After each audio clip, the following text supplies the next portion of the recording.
What is going on, guys? Welcome back to iCoach Nutrition Radio. Today, I have a very special guest, somebody that I met through, I guess, like I always say, just creeping on him on Instagram. But this guy's got a story, and he's actually accomplished being able to lose 175 pounds. And now has become a nutrition coach and has started his own business and paying it forward. And really, I'm just super excited to be able to dive into his story and give you all motivation that, that you may need in a time like this, especially, just being able to see somebody do it before you. And maybe if this is you, if this resonates with you, you'll be able to take some of this advice and apply it to your life as well. So without further ado, Mr. Chase Smith, what's going on, man? How are you? Doing well. How are you doing? I'm doing well. I'm doing well. So Chase, where are you at? Where are you located? Stuart Strath, Virginia. Okay. So I'm in Texas and like Dallas, Texas area there. So very nice. And so you're also, so you just kind of made the jump and became like, you got certified and became like a nutrition coach, but you're also a nurse as well. Is that right? Yes, correct. I'm a nurse as well, and I haven't actually got my certification just yet through NCI, but I just took the level 1 course this past weekend, and now I'm working on the final steps to get the certification done. Gotcha. Well, that's awesome, man. Well, congratulations. Well, dude, I wanna unpack this, man. Take me back. As we were talking before this, obviously we could probably talk for hours and hours about your story, but if we were to try to wrap this up into a podcast, let's take us back to kind of the beginning, right? So 175 pounds ago plus. I mean, I'm sure there was a beginning even before that. But yeah, take us back to the beginning, man. Share the story with us. I think there's so many people out here that need to hear this story and those that are similar to it. And it's just inspiring, man. So I'm excited to learn. Yeah, not a problem. I'll just give you the short and sweet condensed version, and if you want me to expand anywhere, just let me know. Cool. So back in January 2019, last year, and even before that, I've been yo-yo dieting pretty much every year. I think that's what a lot of people struggle with, is just, I would always try to find the latest, greatest fad diet, whatever seemed to be the hottest thing online that, would guarantee you results. And, I'd do that, and I'd probably lose 30 pounds or so, or more sometimes even. But then it was just so restrictive, and I'd eventually hit a plateau and give up on it every single year. And then I'd gain that weight back and usually some more. And it just began to snowball. And especially after high school and into college and everything, that's when I really started putting on the pounds. But then last year, it actually started with a friend and coworker of mine. She had just kind of came to me, and she had been wanting to lose weight as well. And she was like, let's have a weight loss challenge, see who can lose the most weight. And I was just like, okay, sure, why not? And I figured, okay, another, again, I'll find whatever supposedly works. And actually, I don't talk about it a whole lot, but I actually did intermittent fasting in the very beginning. Again, that was just one of the latest things that was out there. And so I gave it a shot. I did that for about 2 months and realized it wasn't for me. But that's also about this time when I started to kind of learn more about counting calories and macros, and just started kind of going from there. And, I was, in the very beginning, I weighed 382 pounds. That was my starting weight. And, the weight started coming off pretty quickly. I think everyone has that, first big initial jump. I think I was lost 30 pounds in the first month. And, that was a lot of motivation and just in itself. But, I also started to learn that is what's going to happen in the very beginning. You have a lot of water retention and everything else that's involved with that very first big jump. But I started counting calories, and I met a nutrition coach, Josh, that back in April last year. And we had just kind of talked back and forth, and he was teaching me a little bit of materials about all that. And from there, I just continued to lose weight. In May, I hit the 100-pound mark, and everything just started clicking. It made so much more sense. I started realizing I could enjoy everything I wanted to and work it all in by counting macros, and just learning that you really can't screw it up as long as you're consistent. Consistency is something I preach to everybody. Actually, in my nutrition group this week, I've started bringing up the conversation of consistency, just because I think that is honestly the one thing I contribute to my journey. As long as you're consistent, you can't fail. I mean, like even a bad day, you can't fail. So anyways, I kept going on. And then about mid-August or so, that's when Josh and I actually started working together one-on-one, because I had started to hit a little bit of a plateau. And I wouldn't necessarily say I was like getting discouraged, but progress had really slowed down compared to what it was doing all throughout the year, which was expected. And he'd kind of warned me earlier in the year, like, you're going to eventually hit this part where you're going to start adapting to this, through metabolic adaptation. And I did. And so that's when I started working with him, and probably about May or June, that's when I had like started increasing my calories. But when I started working with him, he really started helping me get through a reverse diet and working all the way up to my maintenance calories. By the end of fall or towards the beginning of winter, I was at maintenance around, or roughly around maintenance, about 2,700 calories a day, which was awesome, and still I was seeing results through the entire time. And then by mid-December, I hit my big goal of hitting or losing 150 pounds in 1 year, which was just amazing in itself. And so we kind of went right back to sticking at maintenance level until the end of the year.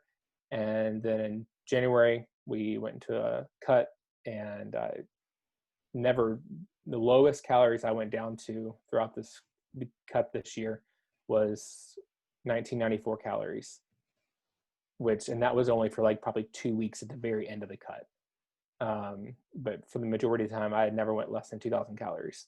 Losing weight and still eating over 2,000 calories, which a lot of people think that, you need to, like last year in 2019, I was eating around 12 or 1,400 when I first started, which is definitely not enough. I sort of quickly realized that. In my cut this year, I lost about 20 or so pounds. And then it's just, I've had a couple little drops here and there. I'm back up at maintenance now. But, every once in a while I still continue to see little drops here and there. And here I am, 175 pounds down and chilling at maintenance for a while, and looking forward, into the later in the year, about fall, going back into a cut, lose a little bit more, and just starting, wash and repeat. Yeah. Wow. That's amazing, man. I think that the two things that really stood out to me there is that here you were at one point at 380 something pounds, you said? 382. 382. And you were how tall and how old? Last year it would have been 24 at the very beginning of the year, and 5'11". So 5'11", 380, 24 years old. Like, wow. And then over, the course of a year and a half, 2 years, and then going forward into the rest of your life, I mean, it just completely changed the trajectory of your life. I mean, at 24 years old, at that weight, I mean, were you concerned about that, like, at all? Like, in terms of, like, health-wise? Like, were you, like, talk to me a little bit before you started losing the weight. Like, I mean, what truly do you think led to you gaining all of that weight? I think just a really bad relationship with food. I mean, I definitely had a lot of binge eating problems. A lot of with the diets that I had done in the past led to a lot of binge eating as well. And I did have some health problems. I generally, like, I definitely not saying I'm healthy at all, like when I was at that weight. However, I didn't have a lot of health problems that were like, I never really had like an event or anything that like really scared me or anything like that. I know some people have like that big turning point where it's like, I have to make a change or I'm going to, lose my life pretty much. But, I was, with being overweight, I had really had sleep apnea, had a lot of other medical problems. I was on probably 6 or 7 prescription medications just for different, high blood pressure, high pulse, everything else going on. How many are you on now? 2. 2. That's awesome. Yeah. Wow. And I'm off CPAP machine at night for sleep apnea. No longer sleep apnea.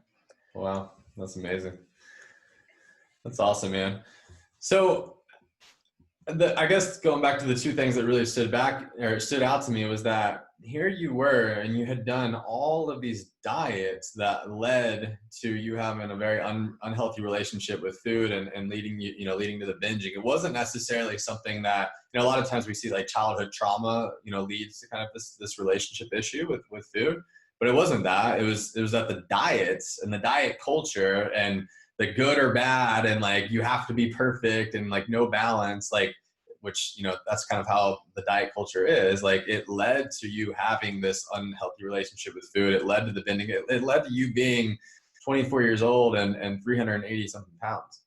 And then once you figured out that, you know like you don't have to put yourself into this cookie cutter box of a diet, and you learned like the food quantity side of the equation, right? And you learned that, hey, you can't always sit here trying to diet. You got to go through like nutritional periodization, and you've got to be, if you want to lose weight, yeah, you've got to be in a deficit, but then you can't always be in a deficit, right? And so you started to learn basically the number side of the equation with like macros and calories, and that you could sit here and eat the healthiest foods in the world, but like you have to Mm-hmm. prioritize food quality and food quantity. They both, both of those Yeah. sides of the equation matter. And then you had the piece there of essentially just being able to realize that you don't have to be restriction. You don't have to be restricted, because restriction ultimately for you and for a lot of people leads to binging. Yes.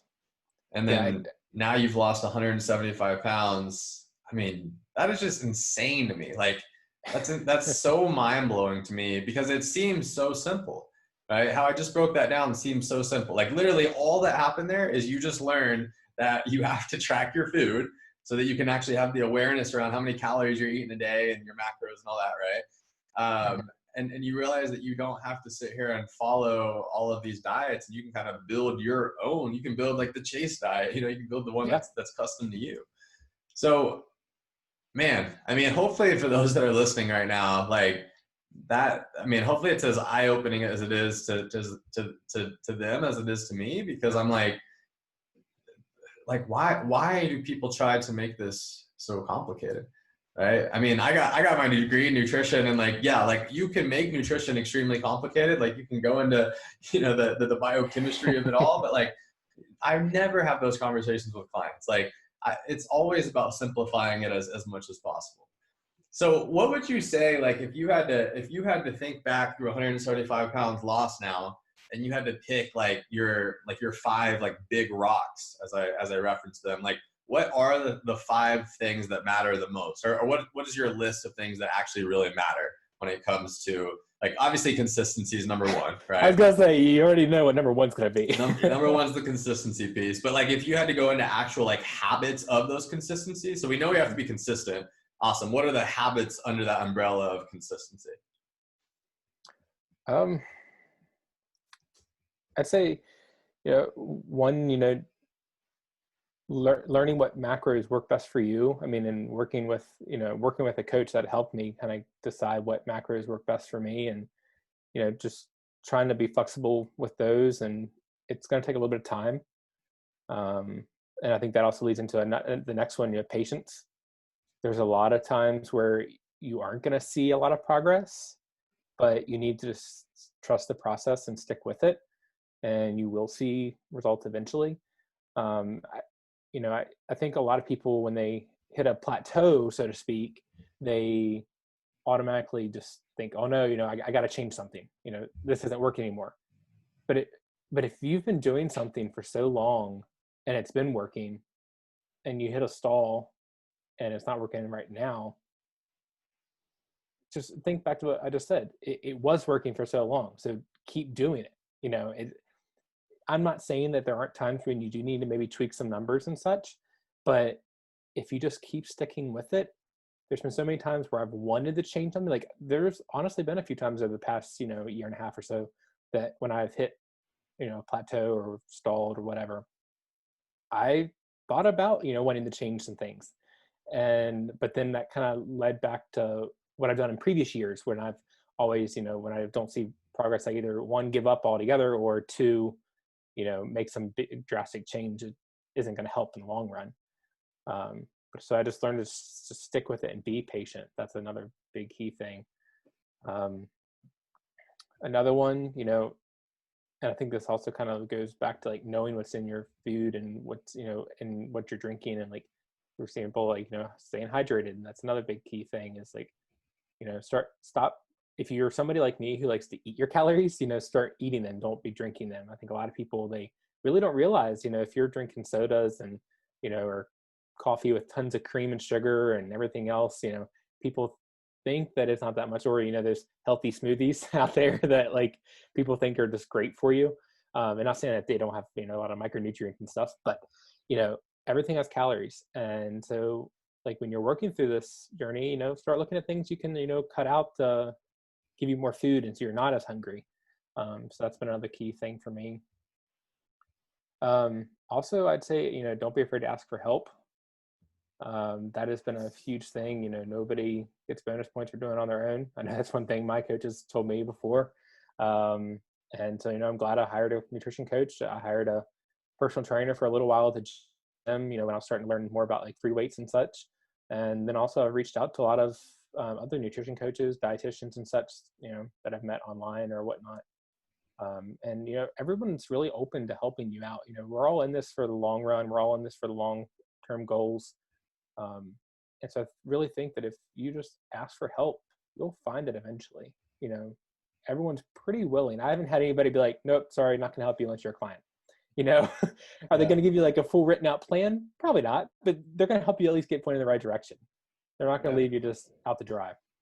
Yeah, I love that. I think that's such like a take home point right there, because so many people, and rightfully so, right? I mean, I get it. Like I'm scared to ask for help too, right? Like, Mhm. so first off, just getting over that hurdle of being scared, but realizing that if you can get over that hurdle, potentially, like I mean, with social media these days, like, I mean, it doesn't hurt to ask, you might as well just ask. Exactly. And if you do it in a way that, especially if you do it in a way where it's coming from a place of, really like truly needing help, like people Mhm. are going to help you.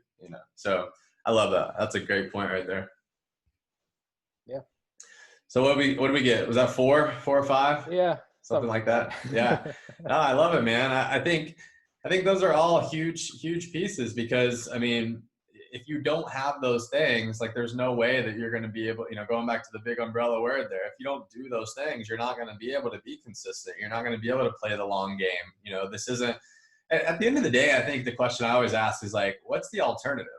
Right? Like, we know that living a healthy lifestyle is going to require doing these things for the rest of our life. So it's Exactly. like, if I mean, what are you going to do? Just say F it, and just not do it. I mean, not prioritize like the one life that you have to live there. So Chase, what I want to dive into here next is like, what were the, like, talk me through the demons in your head, like throughout the process of losing weight. Like, talk me through like the bad times, the dark times, the struggles. Like, because clearly, I mean, right now, I mean, you're in a great headspace, and like you just lost 175 pounds and you're like crushing life over here. But like, I'm sure there was struggles, especially like in the beginning and maybe even through the middle there. So what were some of those times where you felt like quitting or giving up? Like, I mean, talk us through some of those scenarios and how you walked yourself, back off the ledge there.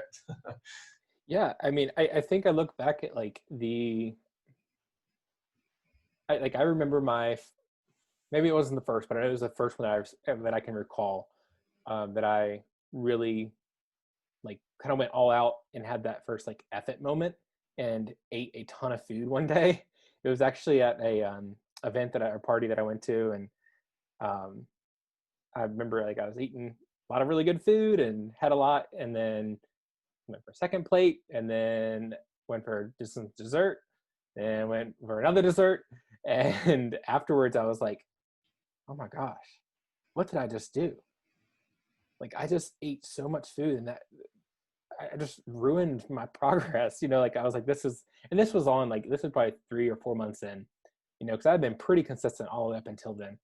And so when this happened, it really just it was more of like a mind game for me, like trying to get over that hurdle, what I'd done. And I actually remember I reached out to Josh, and it was like, I texted him that same evening, and I was like, man, I just destroyed my diet.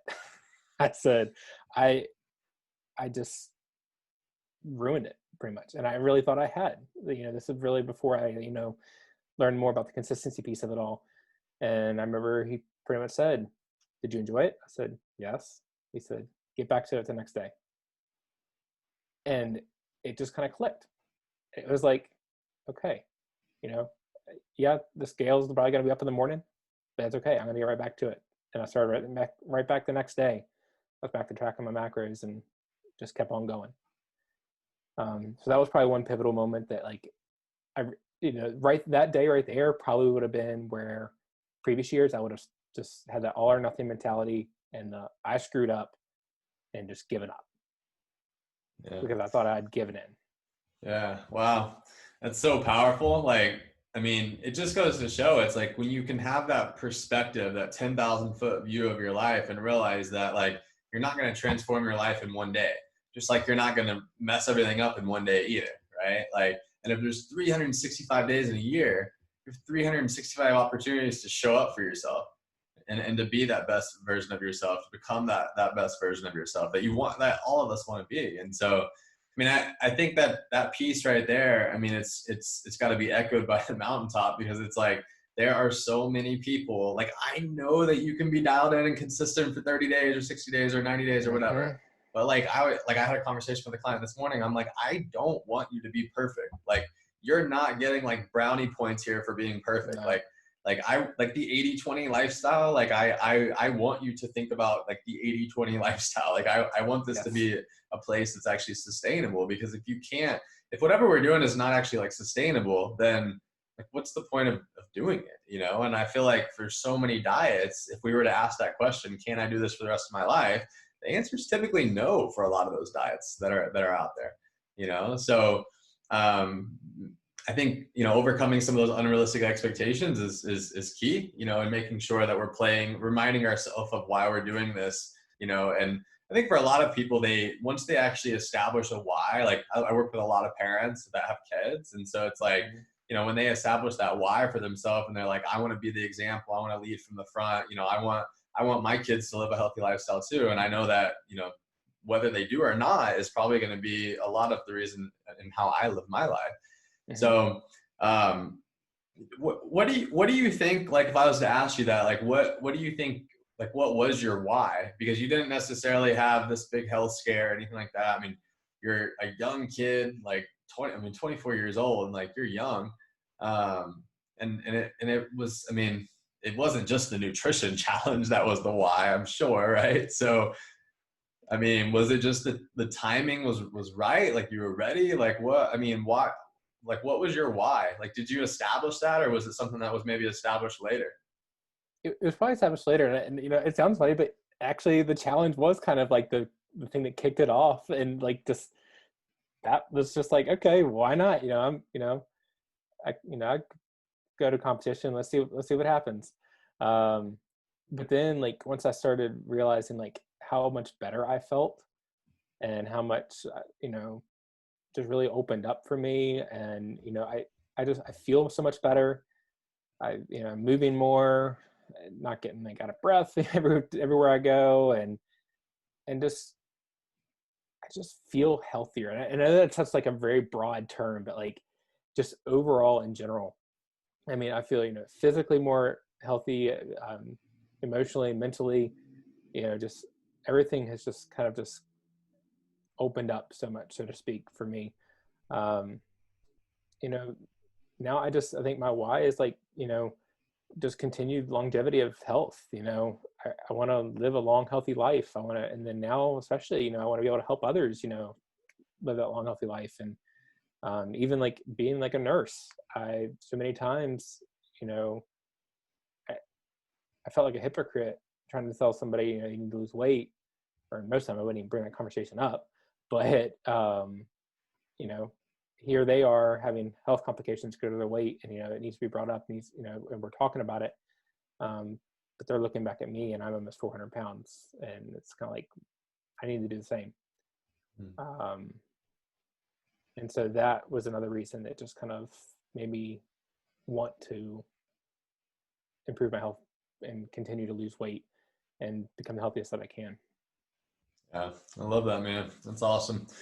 It's really cool to see. I mean, it's one thing, it's, of course, there's a lot of people that, especially like nurses or anybody in the healthcare that I'm sure they have that realization at one point, right? But like actually taking action on that realization is one thing versus, just kind of like knowing it and going with it. And it's hard to make change. I mean, I remember my wife, when she first started as a nurse, she worked night shifts for the whole first year. Mm-hmm. And, obviously working night shift, that completely throws you off. And like she gained 30 pounds her first year as a nurse, and had to really kind of figure that whole, thing out, and, was able to like lose it over the next year and find the balance. But Mm-hmm. it's challenging, right? So Mm-hmm. there's the element of like just being a nurse and having the break room and all, and people bringing y'all stuff in and all of that. And there's also the element of like y'all having patience and them seeing y'all and y'all wanting, to be an example of health for them. So, I love that, man. So obviously, the conversation, like what you just, the piece that you just mentioned there in terms of essentially most people don't know how good they can feel until they actually start to feel that way. Right. And I see it all the time in clients that I work with. And obviously you saw it there as well. Is like, once you actually started feeling good, you're like, damn, like I don't want to go back to not feeling like that. And if anything, I mean, for you, you just wanted to keep feeling better and better and better. So I think that's the thing, is like people don't allow themselves to have the consistency to get to a place to where they actually feel good, so that they can have that reminder that they don't want to feel bad. Right. So if they can play that long game and they can play it for, anytime that you're going to go through this diet or this transformational process, like we've got to quit thinking in days or weeks or even months there. And we've got to start thinking for the rest of our life. Like, don't even think about like, choosing another scenario here until we've committed to the next like year plus of your life there. Because if you're coming in at 30, 40, 50, however old you are, we're combating all of the habits that have gotten you to this place. And you're not going to change that in, a few months or whatever. Right. Exactly. Yeah. And that's what I tell people, like you didn't, and that's what I tell people about me. Like I did not gain that weight in a month. It was a long time. Sorry, I don't know if you hear my dog barking. No, you're fine. You're good. But I didn't gain that weight all really quick, so it's not going to come off real quick. Right. And it's and about like the night shift thing. Even like I was on night shift for a little while when I first started at my new job last year. Or it was like mid shifts. It was like I started at 5 to 5 and then went 3 to 3, and that was definitely something that needed change. And you're right, like the break room, everything else, being brought into the break room for his nurses. And so I've also learned to like not give into that kind of stuff so easily now as well. One thing that I've learned with my coaches, if only eat something if it's like a hell yes, as we call it. Yeah. If it's not something that you have to have, or something that you're never going to get to eat again, if it's not a hell yes, it's a hell no. Learn to make those decisions wisely, so that way when it is, you can enjoy it and not feel guilty about it. Yeah, and I think ultimately what that leads to is you just actually being proactive with your life and planning ahead, right, rather than being in reactive mode, right? I mean, because if it's Tuesday right now and you know that you have this thing coming up on the weekend and you're like, oh, I really want to enjoy that thing, then like it's probably going to make you dial things in a bit more, leading up to that. But that's being in that proactive mind space versus being in a reactive place there. So I love that, man. Well, dude, I want to definitely respect your time here, but if you had a conversation right now with somebody that was, literally in your same exact position, right? And maybe even for you, with your age, or it could be somebody older too, but if somebody was around that 400-pound mark right now, right? And maybe they're in their 20s, or maybe they're in their 30s or 40s or 50s or wherever, right? And maybe they've gotten to a place where they've tried all of this stuff. They've tried all of these diets, and they've just never been able to stay consistent with any of it. Like, what's your advice to them? Because at this point, and maybe you felt this at one point as well, which was like, they are starting to believe the narrative that they literally just can't change. Like something's wrong with them. Like they're broken or whatever you hear. Right. And in reality, it's just like what they've been trying to do is just, it's too hard to be consistent with.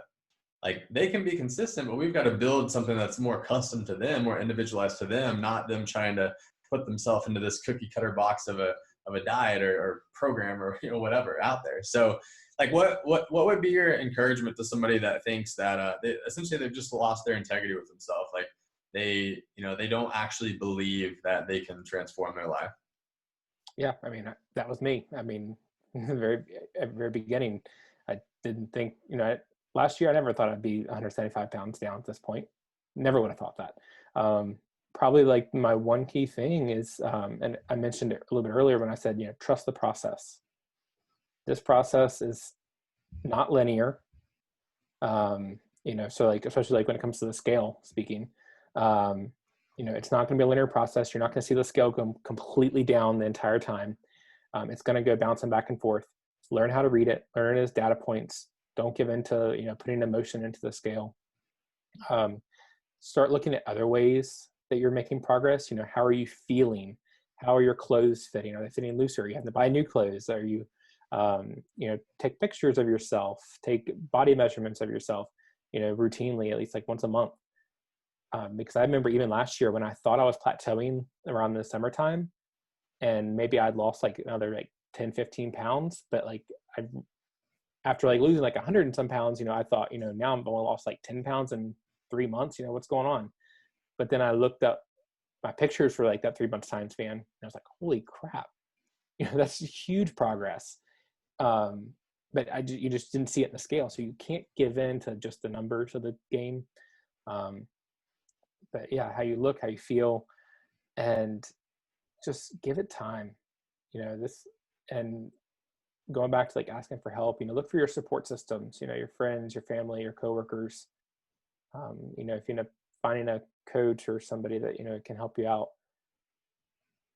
those people are going to be there to support you. And I know I've had a ton of support. And also be vulnerable, you know, that if people don't mind sharing, like earlier in the year, last year, I started, you know, sharing on my social media about my journey. Yeah, it wasn't great sharing a lot of the, you know, before pictures and everything, you know, trying to highlight all that, but it started making myself vulnerable, and it also kept me accountable. I think that's the biggest thing is I knew that you know, I'm doing it for me, but I'm also being held accountable by all my other friends and family and everyone else that are looking up to me and for results. And also, you know, now I have people coming to me for advice about how to lose weight. And so again, that's just an extra level of accountability that I now have. Yeah. I love that, man. That's so cool to see. It's just so cool to see what type of change you can make in your life in that type of time. I mean, to like literally like 2 years ago, like you were completely, I mean, 2 years ago, would you ever thought that you're like be on a podcast talking about you losing 175 pounds and now being a coach yourself? Like, that's so crazy. Nope, not Like at all. that's so crazy. Like, I mean, do you ever like just like get like pinch yourself? I mean, because I mean, I'm sure by this point, I mean, a lot of people have asked, like you've done, you know, podcasts, like, you know, and all of that, but like, I mean, there's no way that it's gotten old yet. Like, I mean, it's so new. I mean, this is like, I mean, for me hearing the story, because I mean, to be honest, this is the first time I've actually like heard your story. I've just heard like little snippets of it, you know, here and there, but the full thing today. And so it's just like, man, you literally changed your life. Like what you did from a confidence standpoint is now going to be able to be translated in every last aspect of your life going forward forever. Yeah. And it's, you're right there. It doesn't get old, you know, you know, and I don't mean to sound cocky, but you know, like every time, like, you know, I still get compliments like, hey, you're looking good, you're looking trim, you know, and people that like I may see like pretty routinely still, like they're noticing little differences, you know, every couple of weeks they, you know, may say something. And, you know, it's just those little reminders that just kind of that little extra push every, you know, a few weeks, you just get another, like somebody else to say something about it. It's like, all right, it's still working, you know, I'm still doing what I'm supposed to be doing. Yeah. I love that, man. Yeah. That's awesome. And I love the point you made about making sure that the scale isn't the only thing that you're looking at to dictate whether, you know, what you're doing is working, because it's like, I could, you know, in that example you gave, it's like, I could take an individual and have them lose 10 pounds of body fat and gain 10 pounds of muscle, and it could show net zero on the scale. So that's why body composition pictures and tracking, whether it be with MyFitnessPal or Habit Tracker or Food Picture Log or, tracking biofeedback, but just using as much data as possible to be able to assess and actually make like educated decisions going forward rather than just being reactive and acting off of emotion. Absolutely. So I love it, man. Well, Chase, one more question I did want to ask you. So I always talk about, like, for me, like the pillars I try to focus on when it comes to this, like, living a healthy lifestyle. I talk about sleep, I talk about nutrition, I talk about like fitness, hydration, and stress management. So if I was to ask you, like, on the sleep piece, like, before you started this whole journey, how many hours of sleep were you getting on average? And then how many do you get on average now? Oh, it still varies. And that's actually, I mean, I'll be completely honest, so where I still struggle sometimes. Um, Before, I mean, I really didn't like focus on sleep. Um, Probably 5-6 hours a night. And now there are still nights that's what it is, but I definitely make more of a point trying to get more sleep, and take advantage of when I can get more sleep. So, So six definitely or 7 hours at least, probably. 6 or 7. Got it. So definitely more of a priority. Maybe not exactly where you want yet, but definitely No. prioritizing it more. Yep. And a lot of it's just because of your job, right? So it's like Yeah. you're doing the best you can, right? So Exactly. all right. And then on the nutrition side, obviously we talked a lot about the nutrition before, but now you still track your macros. You now are doing kind of more like nutritional periodization. And you have, what, I guess, how else would you kind of describe your nutrition in general there? Like, do you eat plenty of veggies and fruits? You hit your protein goals. You like, if you had to like describe like a plate in general, like what's like an example meal that you would have? Oh, I mean, like I always focus my meals on vegetable intake best I can. That's like number one priority for my meals, and then have a good protein source. I'm eating a good bit of protein actually right now. And How many grams of protein are you averaging a day right now? my goal right now, I believe, is about 220. Wow. And what's your weight at right now? About, I mean, it varies, but about 210. It's right now. It's like between 210 and 220. It's fluctuating between there pretty much. Gotcha. And you're working out, what's your workout schedule looking like right now? 4 days a week. 4 days a week is like strength training or? Yeah, strength Yeah, training and running. and running. Gotcha. And then before, obviously, probably not working out at all, I'm assuming, right? No. And then the hydration piece there. So I always talk about that, like hydration / like limiting alcohol intake, like those kind of go hand in hand, right? But drinking at least half your body weight of fluid ounces of water, like you prioritize hydration now. I'm sure you probably don't like drink tons and tons of alcohol now. No, I mean, actually, hydration has never been a problem for me even before. I've always been a big water drinker, and I'm not much of an alcohol drinker. I'm, very rarely, like maybe like 1-2 drinks a month, if that even. Just not And much on alcohol. before it wasn't like the weight gain, like there wasn't alcohol, like the weight gain was not a part of the alcohol. It was just all food, right? Yeah, yeah. I mean, like again, like I maybe drink like a little bit more, not definitely not like much more though. I've never been much of a drinker, but but when I would have like those like social events or whatnot, I maybe would drink more at those events than I would now. Gotcha. And then that last piece was stress. So stress back then versus stress now, and like some of the things you do to help you manage and address your stress. Yeah, I mean, my stress was always pretty high before all this, and I have been working more on that. And now a lot of listening to music, a lot of just kind of some like a lot making sure I have some me time involved and not worrying about work or now with the business I'm starting up, I'm trying to like not devote all my free time to just that.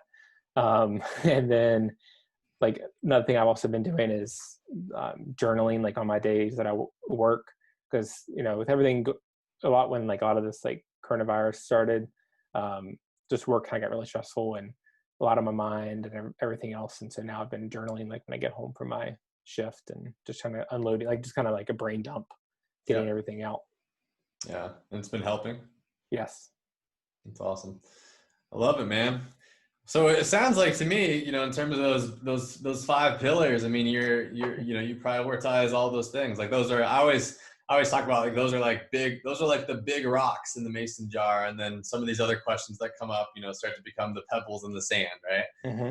So I love it, man. Is there any other pillar you would add to that, or you think sleep, nutrition, exercise, hydration, stress management? I guess maybe another one I would add on there is just like human connection, for just the human aspect of things. But like obviously like your relationships with friends and family and coworkers and all of that. But any other pillar you would highlight there? Yeah, I mean, I think that's the big ones, and like you've said, people need to focus on those big ones. Don't nitpick the little details. Like that's like if you like that's one thing that I'm gonna always tell people is like because they come to you looking for the little tiny details, and it's like, hold on, like let's look at these big things that are gonna make the big changes. Worrying about like your meal timing or like what exact macros you're eating or anything like that. That's not the important stuff. Let's focus on the big things first and make that biggest change. That's right, man. That's right. It's not sexy, it's not some No. like crazy magic thing, but a lot of people have heard this stuff before, but it's like when we do the breakdown, like if we did a 10,000-foot view of your life across 365 days and we looked at, okay, out of 365 days, how many days did you actually do this habit, this habit, this habit, right? I mean, that paints the picture, and that can show you what your consistency looks like. And out of those five pillars, six pillars there, I mean, a lot of people out of 365 days, those things aren't getting prioritized 80% or more of the time. Yeah.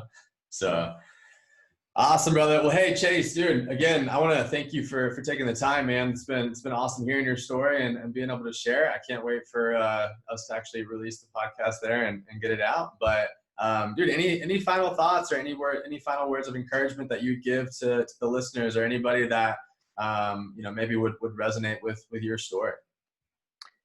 No, I guess the one last thing I'd just say is don't give up. No matter what happens, no matter what bad day you have, you think you just completely ate everything underneath the sun one day, or you missed a week of working out, whatever it may be. You didn't screw it up. Keep going. Keep moving. I love it. I love it. Awesome, dude. Well, Chase, where can everybody find you at where's the best place to find you out on social media if they want to reach out to you? Probably on Instagram at changing_chase. And then also, if everyone's interested, and I'll throw this out here, start up a nutrition business, you can check me out on chasesmithnutrition.com. There we go. My man's got a website and everything now. Look at that. Right. I love it. Well, dude, Chase, thank you so much again for taking the time, man. It's been awesome hearing your story. And dude, I'm excited for you to enter the field and to pay it forward and be able to start helping others. And I think you being able to go through that actual process and journey yourself, like gives insight, wisdom that, those like myself that hasn't gone through that process don't have. So, dude, I'm excited for you to go out there and change lives. And yeah, man, thanks so much for taking the time today. Yes, thank you so much for having me. It's awesome.